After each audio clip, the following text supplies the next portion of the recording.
بسم الله الرحمن الرحیم. السلام علیکم ورحمت الله. تاسو ډاکټر نوید ماهر ادویات نیغ په نیغه باندې اورئ. دا نن سبا چې کوم وبا خاص کر چاینا کې پیدا شوې ده او خاص کر اوس ما چاینا سره خبرې وشوې ورور سره، نو هغه ماته وایي چې ډېر شدید او ډېر شدت یې اختیار کړی دی، حتی چې هاسپټل کې ځای نشته دی. ما اوس ما برادر دی، هغه بیجینګ کې دی، نو هغه ته مې فون وکړو، نو هغه وایي چې هاسپټل مکمل ډک دي او مریضان ډېر زیات دي. د هغې په وجه هغوی نوي هاسپټل کنسټرکشن شروع کړی دی او ایون ډاکټران چې پکې هم دی هغوی پکې افیکټډ شوي دي او ډیت پکې ډاکټرانو شوی دی. نو دا قسم وبا وخت په وخت باندې راځي، لکه نن نه مخکې پاکستان کې چې کوم دی ډینګي وایرس چې کوم دی ډېر شدت اختیار کړو او اوس مې واورېدو چې دا ملتان او افغانستان کې هم چې کوم دی نو دی فینټریشن کړی دی د وایرس. نو دا کورونا وایرس اکچولی دا یو عام کامن وایرس دی، دا یو سپیشل وایرس نه دی، خو د دې خلاف سپیسیفیک انټي وایرل ډرګز نشته دی او د دې نه علاوه موږ سره ډېر وایرس دي چې هغې خلاف سپیسیفیک انټي وایرل موږ سره نشته.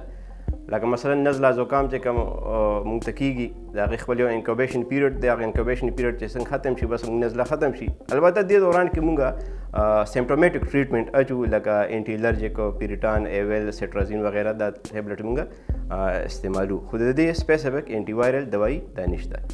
د دې علاوه نور هم داسې وایرل انفیکشنز دی چې د هغې هغه سپیسیفیک وایرس دپاره موږ سره سپیشل انټي وایرل دوایي نشته دی. نو دغسې د دې وایرس هم چې کوم دی سپیشل انټي وایرل ډرګ موږ سره سپیشل انټي وایرل ټریټمنټ نشته دی. البته د دې لپاره پریکاشنز موږ له دا پکار دي چې لاسونه وینځل پکار دي، پوزه پټه ساتل پکار دي، خوله پټه ساتل پکار دي، یعنی ماسک استعمالول پکار دي. داسې پبلک ګیدرینګ ته تلل نه دي پکار. کوم ځای کې چې انفیکټډ خلک دي نو د هغې نه ځان لږ لرې ساتل پکار دي. خلک ټوخي کي، د ټوخي نه ځان سړی بچ کي، یا خلک دا پرنجي وکړي، نو د دې نه چې کوم دی نه سړی ځان بچ کي.